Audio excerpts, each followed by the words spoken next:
23. Atonement. Atonement is defined by the dictionary as 1. Satisfaction, reparation or expiation made for wrong or injury, something suffered, done, or given by way of satisfaction. 2. Theological, the sacrificial work of Christ. 3. Reconciliation, agreement. Atonement is very clearly a human need. Man, being a sinner, has many wrongs which must be atoned for. Can it be said, however, that atonement, clearly a human need, is also a human problem? Is man the problem solver with respect to atonement? Jesus Christ, according to St. Paul, is the one, quote, by whom we have now received the atonement, Romans 5:11. Reconciliation to God is very clearly declared to be the work of Jesus Christ, not man. Humanism, however, sees atonement as man's problem. Man somehow will make reparation for his wrongs and reconcile man to man. Reconciliation to God, of course, is not considered by logical humanism. In any case, the need to make atonement is basic to man everywhere. Because man is a sinner, and because the burden of sin and guilt is an oppressive one, men everywhere seek to find release from sin and guilt by atoning acts and rituals. Their goal is justification, to be guiltless and free from the burden of sin and guilt. To be justified is to be publicly exonerated, free and innocent. It means vindication and freedom. Justification, by means of atonement, is the goal of all men. The two forms of humanistic atonement are sadism and masochism. In sadism, an attempt is made to atone for sin and guilt by laying the burden on someone else. Justification is sought, as with Adam and Eve, by saying that someone else made them do what they did. The other party is guilty. To this is added a savage punishment of this supposedly guilty other person. To cite an example, a workman of superior background and very inferior station proved to be incapable of admitting that he did anything wrong. If it were demonstrated to him that it was indeed his doing, somehow his wife was to blame, and he would on his return home beat her savagely. He would even boast of having beaten her in order to establish his righteous intolerance of mistakes. This man's atonement for his wrongs was to lay the guilt on his wife. His justification was that she somehow had so distressed him that his actions were her fault. Now see what you made me do. This was his refrain. Sadism is a form of do-it-yourself atonement. The sadist has to blame and punish another person or persons for his own wrongs. In some cases, an entire nation or race is singled out as the target for sadistic actions. All blacks or all whites, all Jews, Germans, Englishmen or Japanese.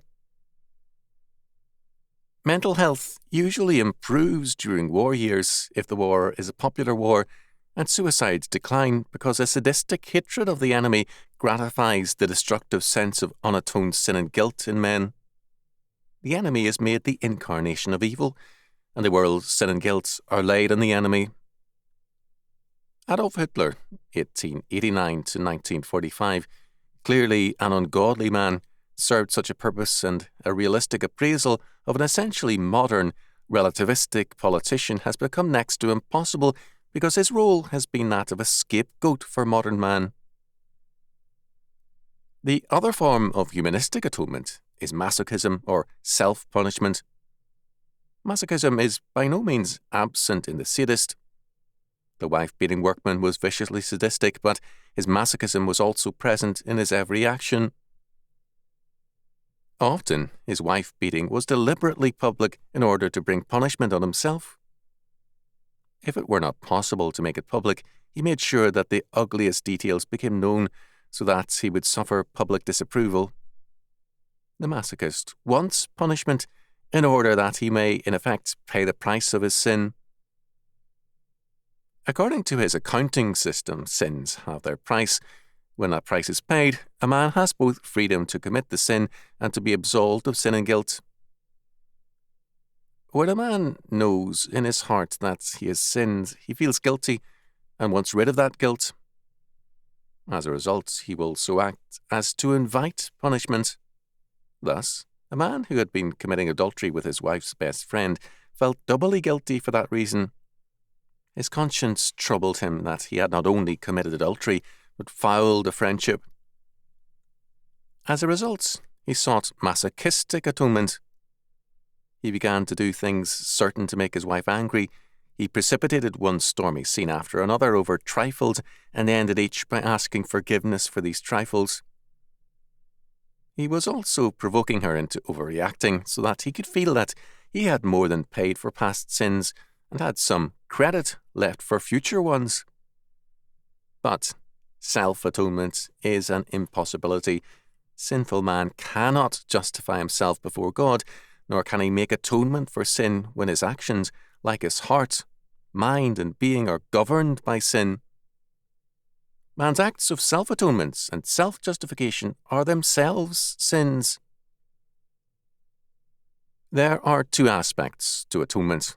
First, atonement is a reconciliation between persons who are at variance or in enmity one to another.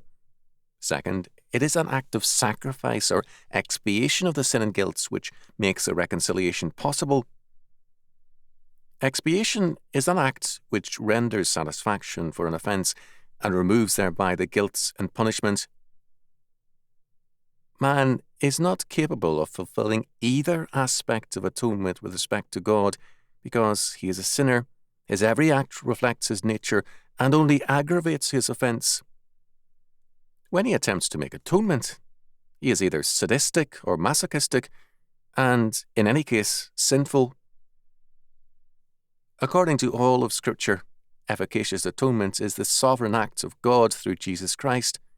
It is not a subjective experience, but an objective fact. Lange's comments on Romans 5:11 stated, "The expiation of Christ is the ground and condition of the reconciliation of God and man."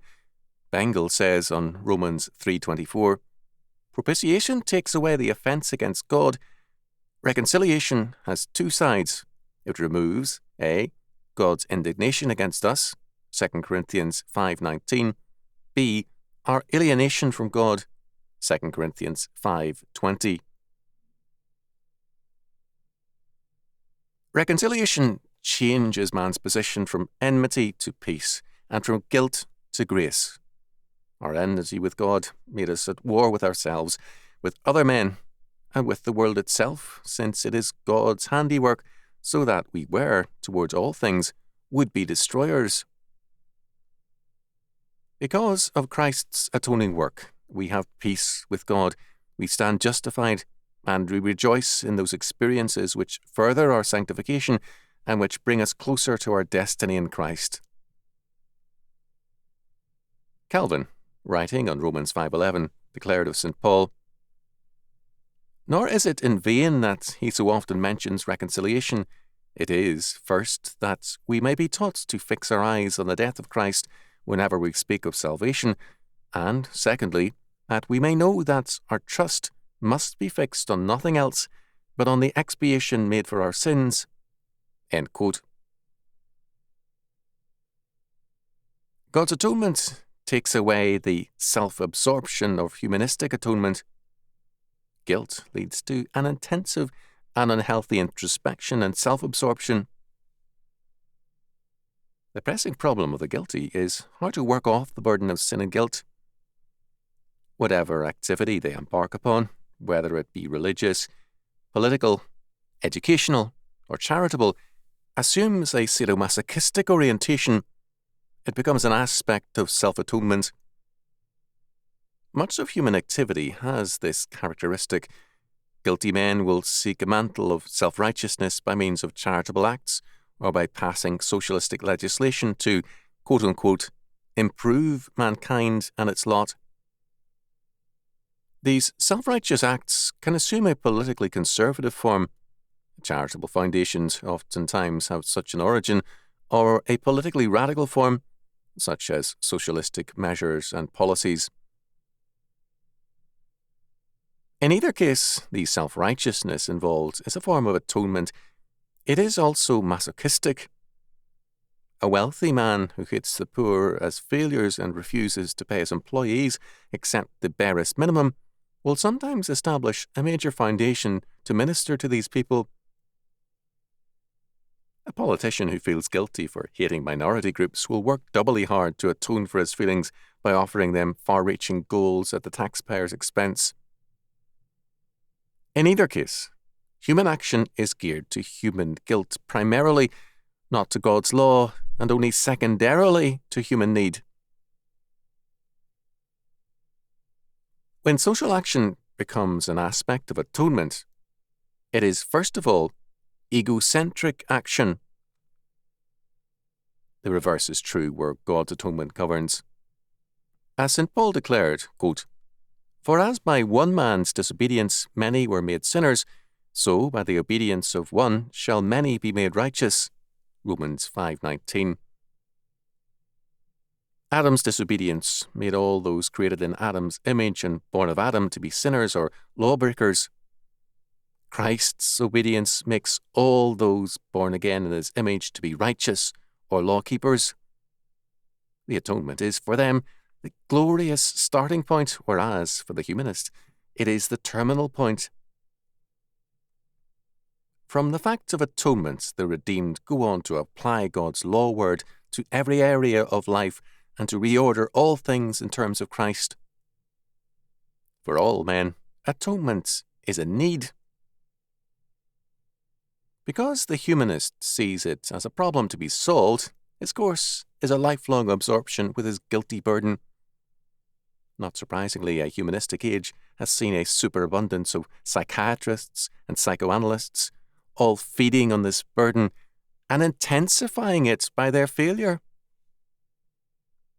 For the godly, atonement is a need which Christ has met. Now the redeemed man is no longer under the reign of sin and death, but under the reign of grace and righteousness.